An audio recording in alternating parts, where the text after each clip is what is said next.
my pleasure to bring to you Miss Faith Ganske and her paper, Morality Within the Myths. Myths and stories have been used over the ages with the purpose to provide a moral guide to its people. These philosophical stories provide clear morals which are intertwined in the writings in an attempt to demonstrate to the reader the importance of those beliefs and actions. The myths and stories are able to exaggerate certain actions with the intention of drawing attention to the virtuous morals which were followed or not, resulting in the character's reward or fall. The author's powerful writings allow them to clearly portray morals valued by their people by forming stories which tell of actions and of the heroes of the time. Myths such as the Iliad and Odyssey depict the characters portraying morals such as honor and loyalty in order to explain the desires held by the Greeks. In contrast, authors also have the power to persuade the people to recognize the importance of other valuable morals by laying out threats of consequences that follow an immoral direction. Poems such as the Aeneid and even parables within the Bible prompt many reasons to follow the morals which should be valued by the people. Literary works are able to encourage people to follow valuable morals through the actions of the characters within the tales presented.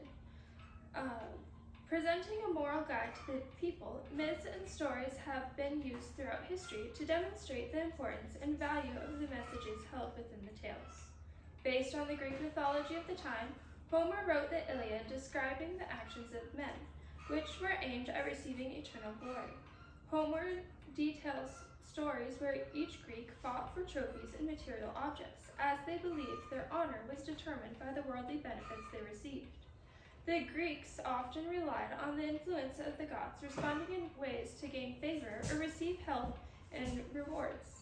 The actions of the characters within the Iliad described the ways they would appease the gods to gain honor, or react based on their desires and passions, which were reflections of the gods' desires. Fueled by his pride, the stubborn actions of Achilles led his closest friend to death. His pure rage caused him to lack control over his passions and reason. Achilles' anger drew him back into the Trojan War with pride in his heart and vengeance as his only goal. While Achilles knew fighting in the war would lead to his foretold death, his actions demonstrated how he was running away from his fate and fought for material honor. Homer relates how the death of Patroclus influenced Achilles' actions of revenge to turn his fate into one of eternal glory. Committing to join the war, he announced, "Despite my anguish, I will beat it down, the fury mounting inside me, down by force. But now I'll go and meet that murderer head on, that Hector who destroyed the dearest life I know. For my own death, I'll meet it freely." He knew if he returned to battle, he would not survive. However, after learning of his dear friend's death, his desire for vengeance encouraged him to accept his fate.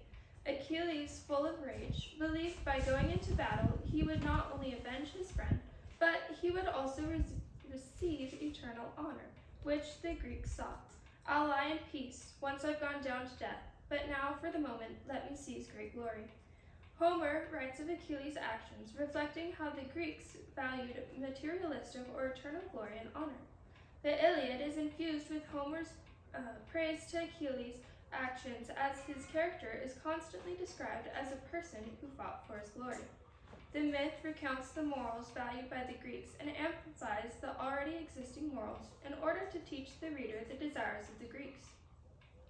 The men and even gods held honor in high esteem, always seeking to bring honor to oneself. The men would search out ways to earn glory, whether by being a hero of war, making a sacrifice, or by maintaining relationships with the gods.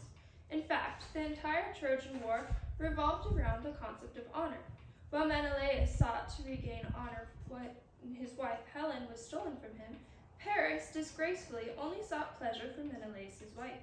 Instead of fighting for his honor, Homer portrays how Paris' actions were based on desire to bring pleasure to himself, rather than any morals which the Greeks held valued. On the other hand, Menelaus fought to avenge the disgrace of his wife being stolen in order to regain his honor. Homer's telling of the Trojan War displays the Greeks' focus on the accomplishments and victories, holding the status of each other in high regard and basing one's actions on these ideas. The Iliad reflects the morals of the Greeks as Homer describes the desire to earn honor and eternal glory through their actions. To further describe the morals valued by the Greeks, Homer wrote the poem of the Odyssey to draw attention to the importance of one's loyalty and identity. The poem is the continuation of the Iliad, as it follows the adventures of the hero Odysseus as he travels back to his home. The Odyssey, meaning long journey, follows Odysseus on his voyages, returning to his homeland and family. The epic tells of the struggles Odysseus faced in order to return to his wife Penelope, his son Telemachus, and his life as king prior to the Trojan War. Odysseus was faced with trials aimed at deterring him from maintaining his identity, as well as challenging his loyalty to the family waiting for him. Being merely a man, Odysseus was faced with many temptations to which he fell. Yet despite the mistakes, he always managed to prove his loyalty in being a promise keeper to his family. The story opens after Odysseus has been at war for years. He finds himself trapped on an island with the beautiful nymph Calypso. The Muses begin by singing of the differences between the Greek warriors, as well as where Odysseus is after the war. Begin when all the rest who left behind them headlong death in battle or at sea long ago returned, while he alone still hungered for home and wife. While he had the opportunity to stay with the nymph and avoid the dangerous obstacles on his journey, Odysseus was restless with the idea of remaining with Calypso due to the pull of his loyalty driving him home. When given the chance, Odysseus refused the temptation of his simple life and instead was determined to leave and continue on his journey to his wife, son, and kingdom. He chose to remain true to his identity and leave the peaceful island in order to keep his promise, rather than living a life of ease. Even after escaping the island, he was continually faced with detours and obstacles which would cause him to stray off course. Yet in the end, Odysseus' desire to return to his previous life led him to utilize his intelligence to overcome the obstacles he was confronted with. Homer uses the trials within the Odyssey to establish the importance of one's loyalty, as well as maintaining his identity, which were morals the Greeks strove for. The Odyssey shows that though a person might stumble and cannot always be perfect in his actions, falling to human tendencies, the importance of returning to the moral path ultimately results in rewards. On the other side of the poem, Penelope likewise remains loyal to her husband and son. In Odyssey's absence, she patiently waited for the return of her husband. When the war ended and years passed with no return of Odysseus, suitors began encircling Penelope in order to win her hand in marriage. However, instead of moving on and marrying one of the suitors, Penelope had faith in the promise of Odysseus' homecoming. In fact, she devised a plan to stall the threat of a marriage to a suitor and remain loyal to her husband. So every day she wove on the great loom, but every night by torchlight she unwove it, and so for 3 years she deceived the Achaeans. Penelope promised the men she would decide who to marry once she finished her weaving. However, the men did not realize the progress she would make during the day would be unraveled at night in order to stall her from having to choose a suitor. Though Penelope knew her scheme would not last forever, she was able to stall the outcome and maintain her loyalty and identity in her husband for a while longer. Penelope's desire to maintain her identity in life before her husband went to war was rewarded when Odysseus reciprocated that desire and returned home loyal to upholding his identity. Homer's writings in the Odyssey give importance to the moral actions of loyalty and remaining true to one's identity that were highly regarded by the Greeks. The Romans used myths with the intention to not only describe the history of Rome, but additionally the stories provided a sense of the land being formed from the moral duty of fulfilling one's destiny and fate. Authors, such as Virgil, wrote myths or epics as a guide for what morals the Romans should value. While the Romans maintained many similar beliefs as the Greeks, they utilized those ideas to match the society of Rome. For instance, in the Aeneid, the gods mentioned and held in high esteem are the same gods the Greeks worshipped. However, the names were changed to reflect the Roman language. The Roman poet Virgil wrote his myth, the Aeneid, to resemble the work of Homer's Iliad and Odyssey. The order of Homer's poems describe the end of the Trojan War over Helen and Odysseus' journey home. Virgil mimics Homer's style while reversing the events. The Aeneid portrays a strong obligation to destiny as Aeneas travels to... I think I skipped a line, hold on. The Roman poet Virgil wrote his myth, the Aeneid, to resemble the work of Homer's Iliad and Odyssey. The order of Homer's poems describe the end of the Trojan War over Helena and Odysseus' journey home. Virgil mimics Homer's style while reversing the events. The Aeneid portrays a strong obligation to destiny as Aeneas travels to discover the land of Rome. I am Aeneas, duty-bound. I carry aboard my ships the gods of houses and homes we seized from enemy hands. I seek my homeland Italy born, as I am from the highest Jove. Once Aeneas' search for his home is complete, the story continues to imitate the Iliad by ending in a duel for a wife. The poems worship the same gods and follow many of the same morals, yet the writings show the differences between the Greeks and Romans. Homer explains the history and morals valued by the Greek people, whereas Virgil displays a set of morals which were meant to be followed and valued. Along with following the omens and gods, the Romans had a strong desire to follow one's destiny and fulfill his fate. Even the beginning lines of the poem describes to the reader the influence and importance of the man's destiny. Wars in a man I sing, an exile driven on by fate. He was the first to flee the coast of Troy, destined to reach Lavinian shores and Italian soil. From the opening lines of the epic, Aeneas is shown to be destined to be the founder of Rome. Similar to the adventures of Odysseus, on the way to find his home, Aeneas finds himself faced with temptations to lose sight of his destiny and remain living a life of ease. On his journey home from Troy, Aeneas' group is held up for the winter in Carthage, where he loses focus of his destiny and is distracted by love. When winter passes, Aeneas, having forgotten his destiny, is reminded by the gods of the importance of following his duty to found Rome. Wasting time in Libya, what hope misleads you so? If such glorious destiny cannot fire your spirit, if you will not shoulder the task for your own fame. The land of Rome would not exist or flourish in the way the gods intended had Aeneas not fulfilled the destiny the gods predicted. Once Aeneas was reminded of the consequences of completing his fate, he continued his journey, fulfilling his moral obligations with the help of the gods. Virgil wrote his epic, directing the Romans to the importance of being diligent in following their destiny through the detailing the history of Rome. The poet was influenced by Homer's epics, utilizing the writing structure to emphasize the Romans' moral sense of destiny that should be strived for by the people.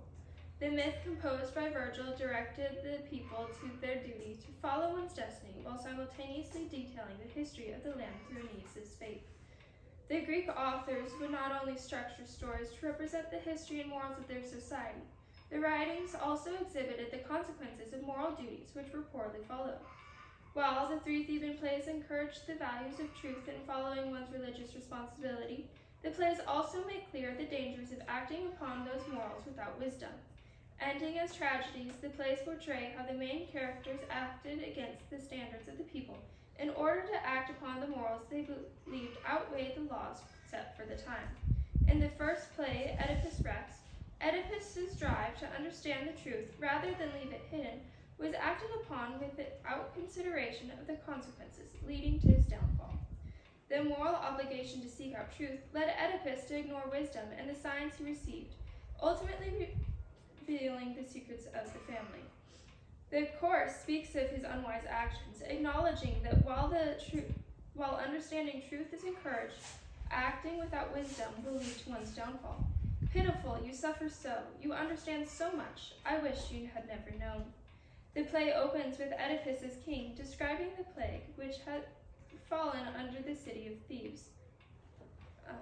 In an attempt to save his city, Oedipus sought out guidance from the oracle, who told him the murder of the late king must be driven out of the city to lift the plague. Without knowing the identity, Oedipus cursed the man who killed the king.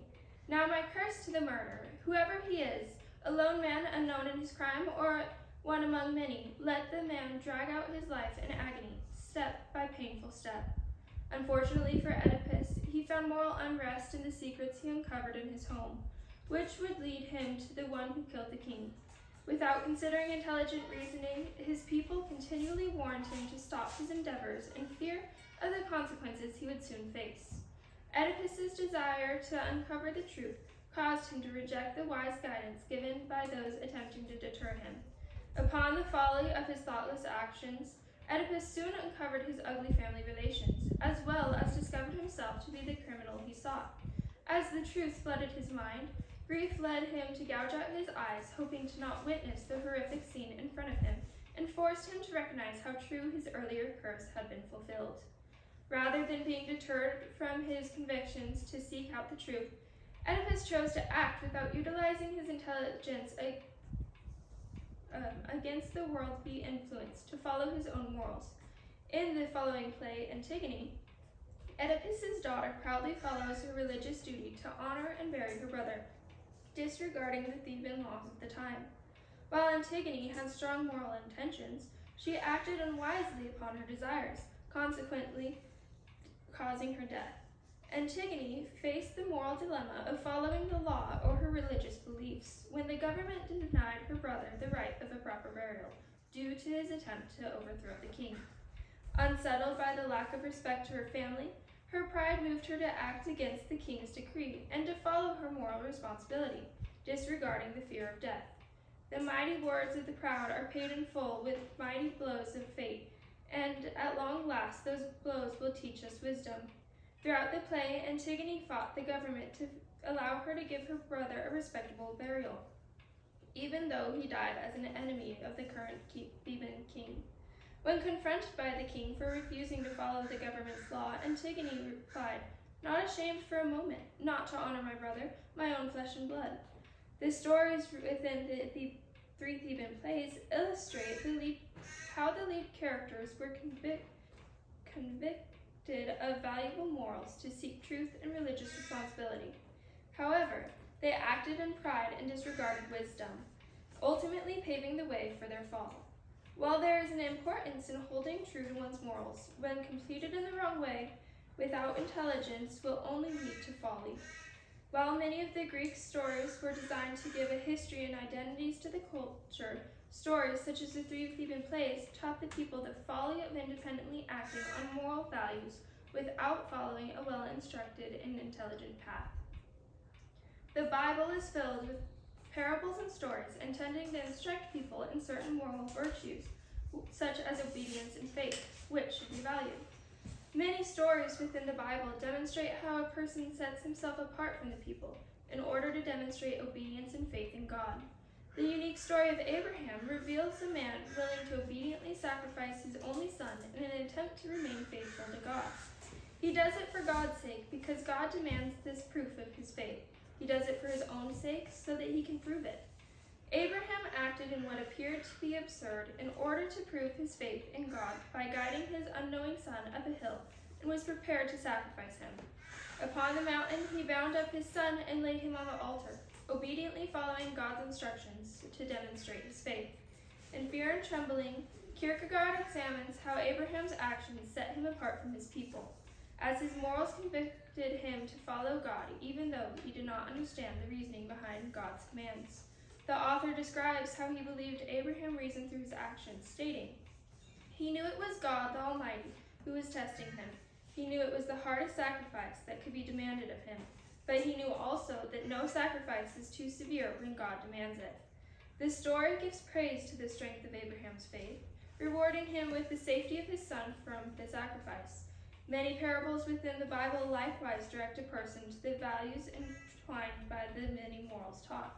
Christ often spoke with parables in order to help the people understanding the meanings behind his teachings. Opos pleroke tu recendia tu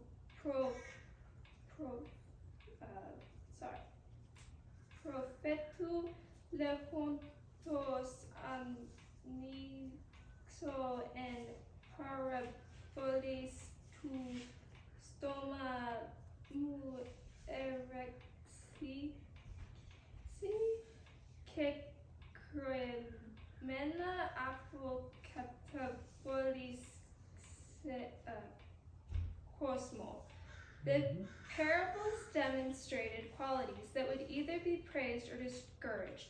The actions of the characters in the stories portray the morals which should be valued by contrasting them the wrongdoings performed by others in the parable. Christ would use parables to teach the value of kindness and mercy, such as was taught in the parable of the Good Samaritan in the book of Luke. He contrasts the actions of those who robbed a traveler and others who walked past the wounded man with the kindness of the Samaritan who took the traveler and showed mercy while tending to him. The parable demonstrates the importance of kindness and mercy Christ wants his listeners to follow. Throughout the Bible, parables are used to teach the reader the importance of morals such as obedience and faith and mercy, which are valued by Christ. Many people within the Bible act in accordance to God's commands to demonstrate the morals he wishes men to follow. The parables provide examples of the rewards granted to the person who follows these commands, while in contrast preaches the consequences that fall on the one who strays from the morals he is commanded to follow. Fear and trembling showcases the valued morals of the faith acted upon in the biblical account of Abraham's story, while rewarding his obedience in God. Myths and stories have the ability to create powerful messages that will result in strong moral influences upon a reader. The literary works describe the morals and beliefs followed, while relating the importance of those desired actions. The author's use of the character's actions give evidence to the importance of the morals which are depicted. While the writings may appear light and simple to comprehend, the words offer a powerful message which the author is trying to relate. A myth may be read from the authors such as Homer or Virgil with the intent to understand the Greeks or Romans of the time. However, within the literature, morals which the people endeavor to achieve will be brought to light, whether that be through demonstrating the importance of one's identity or by preaching the need to fulfill the fate one is called to. What appear as mere words on a page truly give the reader an understanding of the importance of morals portrayed to him. The myths and stories are written with the intention of revealing valuable morals depicted through the characters' actions in an effort to influence the people. Throughout the ages, stories and myths have been taught in order to encourage a person to follow valued morals by describing the power behind the ideas or conveying the consequences or rewards that follow the character's actions.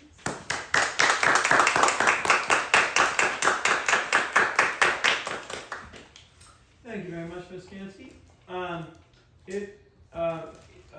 I don't remember having the example of Plato in your paper, but Plato oftentimes does talk about morals, and very oftentimes he talks about them simply as moral statements. He doesn't use parables to explain the morals. However, at points in his dialogues, he will kind of go into story mode, where he will tell myths that kind of reaffirm the morals that he's given. And some people look at those myths as being unnecessary. He could have just given moral teaching by making moral statements. And I would like you to explain further what you think is the advantage to using myths or stories to teach morals as opposed to just stating the morals straight up.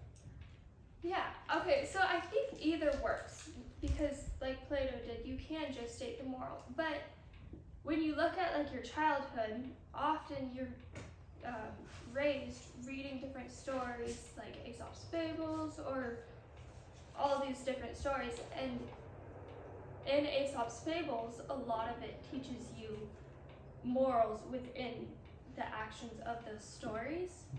So it's not necessarily that one is over the other on reading stories or just stating the moral, but I do think that by reading the stories, you're able to almost see those morals applied and understand the effects they give more so than just stating it. Mm-hmm. So you have the application, the possibility of application rather than just holding it as kind of a general principle. Yeah. You know, you brought up Aesop's fables, so I was thinking about the rabbit and the tortoise, you know, and you know, you have a story like that, you know, generally the point seems to be something about, you know, work slowly and diligently and you'll succeed in the end. So maybe taking an example like that, what is the advantage of having a story like that being told rather than just telling somebody, work slow and faithfully and you'll succeed better than, you know, most other people? I think there's a few different advantages.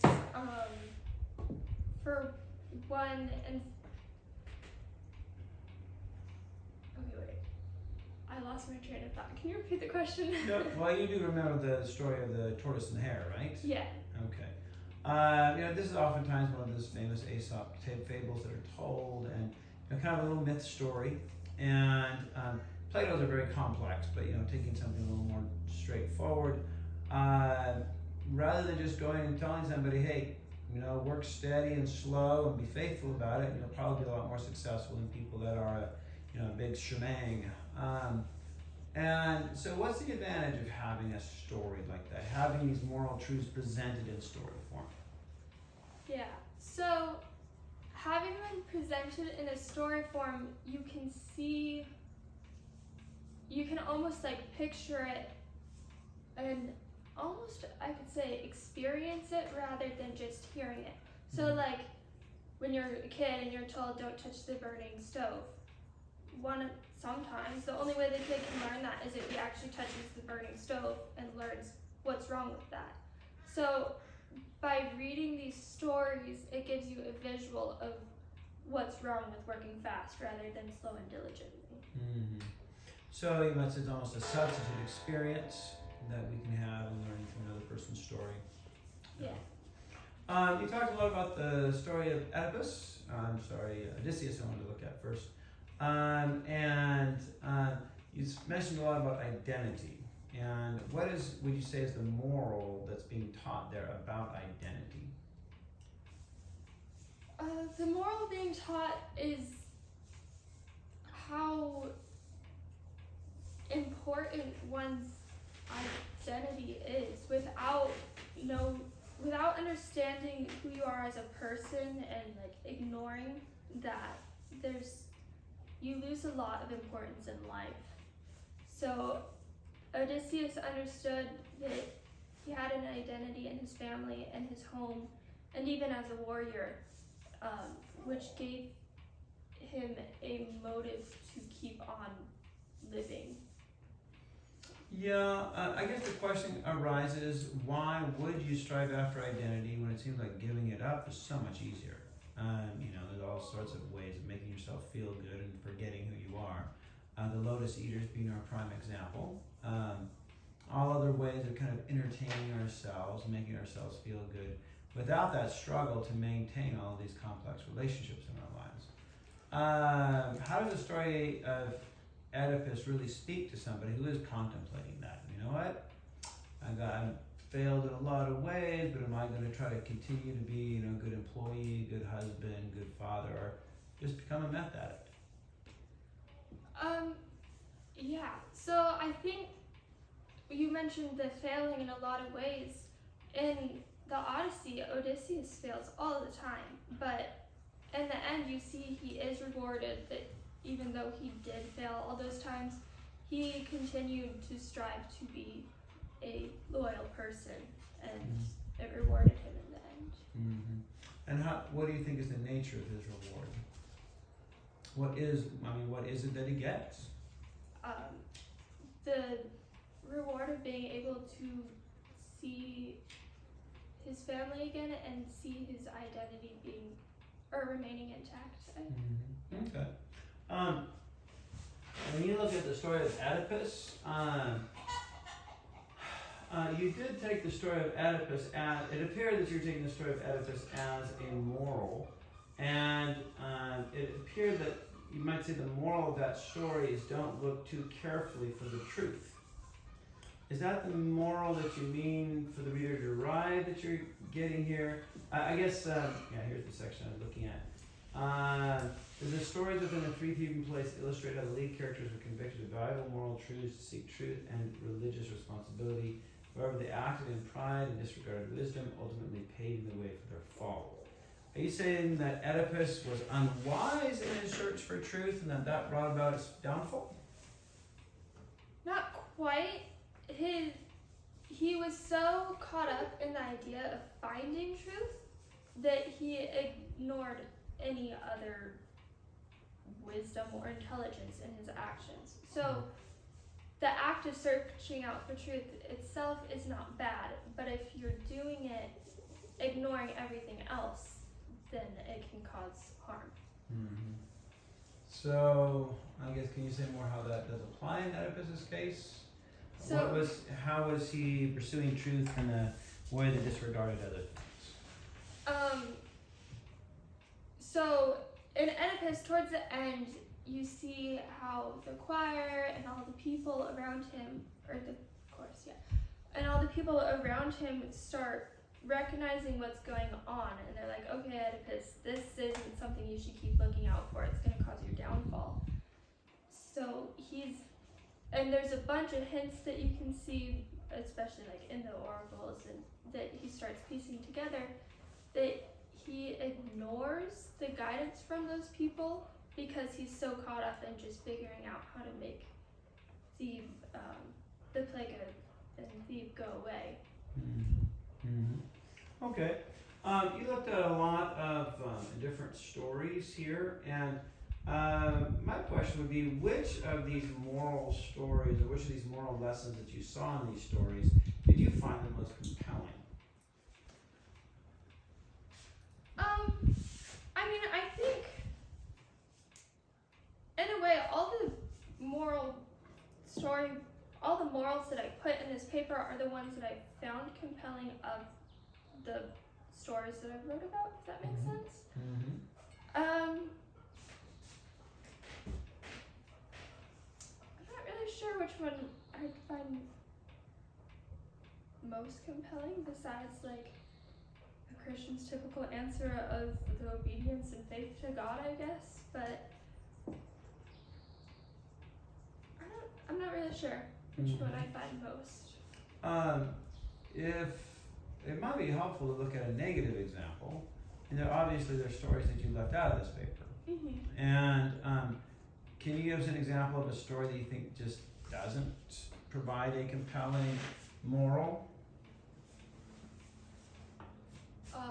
Might take me a second to think. I'm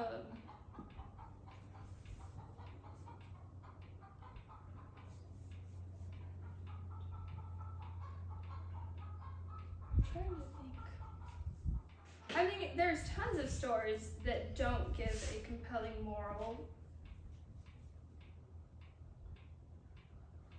Especially like if you get outside of these philosophical writings, a lot of modern literature, I'd say they're just writing because they can, and they're writing of the worldly, what's happening in the world, and so in that sense, they're not really good morals that are compelling in those stories. They're more just stories of the world, if that makes sense. Okay. Yeah. I mean, at the beginning of Huckleberry Finn, Mark Twain says, whoever tries to find a moral in the story will be shocked, and kind of directs the reader not to look for morals. Mm-hmm. Do you think that Huckleberry Finn would be a story that you could kind of convincingly say has no moral?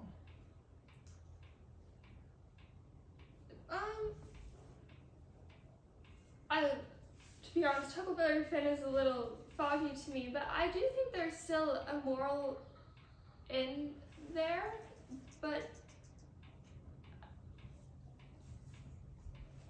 I do think there still is a moral in there that you can follow, but again, it's one of those things where you almost have to be careful with how you apply it. Mm-hmm. Okay. You referred to the Bible's parables, and said that the Bible's parables teach morals. And I wonder if you think that is the case with all of the parables. And in my mind, I thought of the parable of the wheat and tares. And if you remember the story that Jesus says, as the parable goes, the field is planted, and then there's a fellow that comes along and throws weeds in amongst the others, and then I think Jesus says that all of them, they'll grow together, and then in the end they'll all be harvested, and the weeds will be burned up. And now, when I think about that tale, I think, now what is the moral that we're being taught with that tale? Or is that tale just simply trying to explain facts to us? Is that really about a moral? We're supposed to say, okay, I'm supposed to do this because of, like the parable of the Good Samaritan, obviously, take care of your neighbor. Okay, it seems to have an obvious moral message. But a parable like the wheat and tares, does that really have a moral teaching for us? I think it does. I'm not going to try and quote this or anything, but I'm pretty sure there's a verse in the Bible, I'm not going to be able to say it right, that's those who have ears to hear will hear, and those that have eyes to see will see. And it's saying not everyone's going to be able to understand what these parables are saying, because not everyone has the ears to hear them. But that doesn't take away that they still have a moral and a meaning behind those stories. So even if I weren't able to see the moral in that parable, say, that doesn't mean it's not there. I do believe there is a moral there, that even though the weeds are going to be thrown in with the rest of the crop, you can be either the weed or the good part of the crop, and that in the end the weeds are going to be burned, and if you choose to not be the weed, you won't be burned. Yeah, it is an interesting phrase that you bring up. There needs to be a certain sort of receptiveness to hearing of the tale. And I'm wondering, oftentimes I hear that interpreted as being, this is the Holy Spirit, and that this is a particular type of spiritual tale. I was wondering just also with all myths, if there's this kind of receptiveness that needs to be had, or a way of hearing, or a way of not hearing that sometimes is brought to the tale. And going back to the tortoise and the hare, could you listen to that tale and not hear? Could you not have the ears of hearing even in listening to that tale? Oh, for sure. Especially as kids, because they're just hearing stories. They're just imagining this story going on. I wrote something similar towards my conclusion paragraph of how you can read these stories as simple words and stories on a page, but really they do have a deeper meaning, whether you recognize it or not. So if you're just reading for fun, you won't necessarily see it, but that doesn't mean it's not there. And I do believe it applies to all sorts of stories. Yeah, so what is the difference between those ears for hearing and the ones who don't? Is it just paying more close attention, or what is the difference? I'm probably not going to be able to give a direct answer on this, because I think there's different ways that can go about it. There is people who are trying to look into the story more, or there's ways like a kid reading it versus an adult reading it. A kid reading The Tortoise and the Hare is just going to read A Tortoise and the Hare. The adult reading it is going to recognize that there's something behind it. So, yeah, a difference in how they're interpreting the story and looking at how close they're looking into the story. But I mean, even in the Bible stories, the parables, there are adults who are reading the parables who don't understand them. So I don't know quite an answer for that part, other than they're not called to understand them. Yeah, that seems to make a lot of sense with the Bible. It seems to be a sort of spiritual reading. With Tortoise and the Hare, I mean, you can have adults that still just don't get it. There could be. Yeah. Okay. All right. Well, I should let others ask questions who would like to. Do you have other questions for Ms. Ganske? Yes. If you like the paper. So I have a series of questions. I was just wondering, sort of foundationally, what qualifies a story as a myth, or are all stories myths, or are all myths stories? It's a good question, and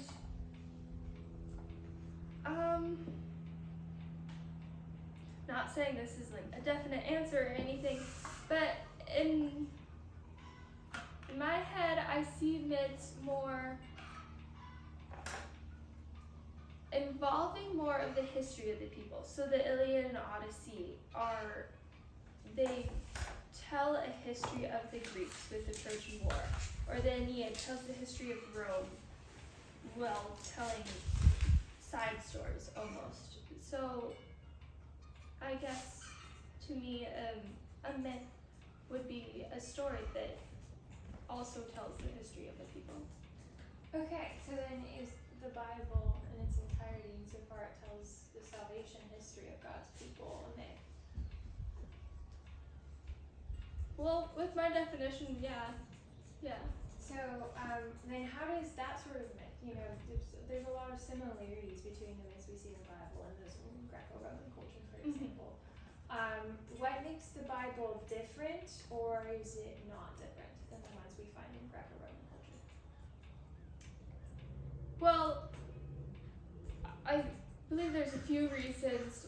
One, a basic one, is our faith is in the Bible, whereas our faith isn't in the Greco-Roman culture's myths.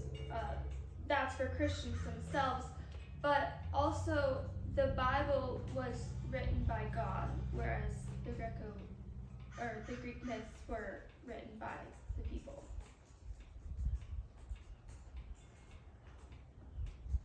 Okay. Yeah, Lovely paper, Faith. It was really interesting. You brought up the comparisons between sort of Homer's poetry and how he sort of emphasizes these ideals in Greek society, and you contrasted that with Virgil's Aeneid and how he shows different qualities. So what would you say are some of the main differences in the emphasis that Homer and Virgil put on, like, these are the morals that are important to our culture? Oh my gosh, I'm so sorry. Can you repeat that? I totally lost it. Yeah. So in comparing Homer and Virgil, what would you say are sort of the differences, like the difference in emphasis they place on, like, what sort of qualities does Homer value really highly that maybe Virgil doesn't? Like, what are some of the differences in their ideas of, like, this is what a good man is like? Yeah. So I believe there are a lot of similarities between the Romans. I believe Virgil took a lot of Homer's writing and placed it into the Aeneid. So because of that, there's a lot of similar beliefs. I think one of the big differences, Aeneid has this strong sense of having his characters fulfill a destiny, which I wrote about, and while he used a lot of Homer's stuff, he also applied it to the Romans. I'm no expert in this at all, but yeah, one of the major differences would be how he's always having his characters find their fate, while, like, in the Odyssey, it's more of remaining true to oneself. Great, thank you. Questions? Joy and Molly, you guys can certainly turn your videos on and raise your hand if you'd like to ask a question.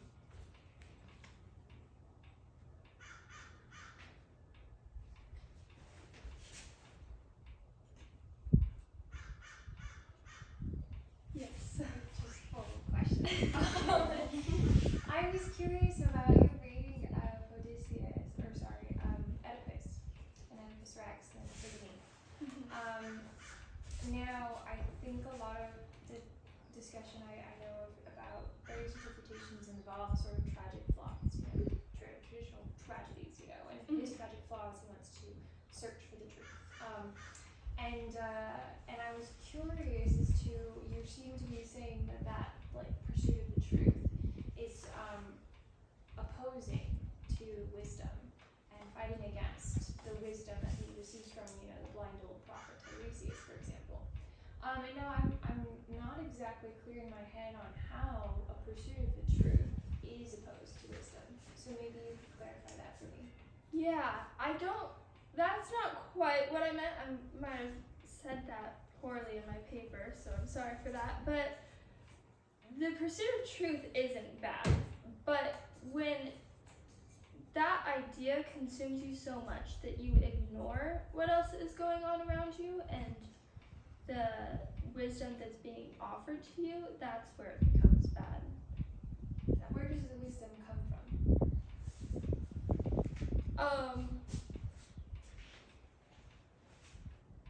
Well, I mean, in Oedipus's case, the wisdom would have come from all of the people surrounding him, the oracle, the Jocasta, the chorus, all those people are telling him to stop, but he doesn't.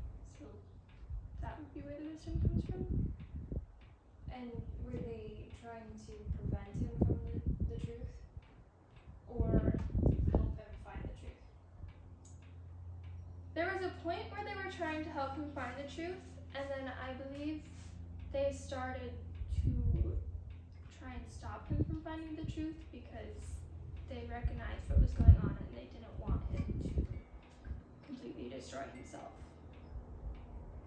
And so would you say that's the wise thing to do then? Like if somebody has a terrible, like, I don't know, you figure out something about their family and they don't know, the best thing for them is for them to not know that thing and to continue in ignorance than for them to find out that thing at the risk to their own well-being. That's a tough one because I find that often you'll hear stories of how they find something out and they try not to tell them because they think it's better for them. But at the same time, there's many of those stories that they find out that was the wrong move. But at the same time, there are other stories where that was the right move. So I'm not quite sure I have an answer on whether that is good or not. Okay, fair enough. Yeah. Yeah, the quote that I wanted to make reference to was you said Oedipus chose to act out utilizing his intelligence against the worldly influence to follow his own morals. And so, in what sense was Oedipus choosing to act without his intelligence? In the way that he could have easily used his own intelligence to put the pieces together of the different things, recognizing that he really did marry his mom and killed the king, and like all those things were coming together in front of him, but he ignored them because he was almost in denial. So in that way, he ignored the intelligence. Yeah, when you say against the worldly influence, and I'm not sure what the worldly influence is that you're referring to there. I believe in that point it's talking about all the people coming to him and saying, you need to stop searching. Okay, thank you.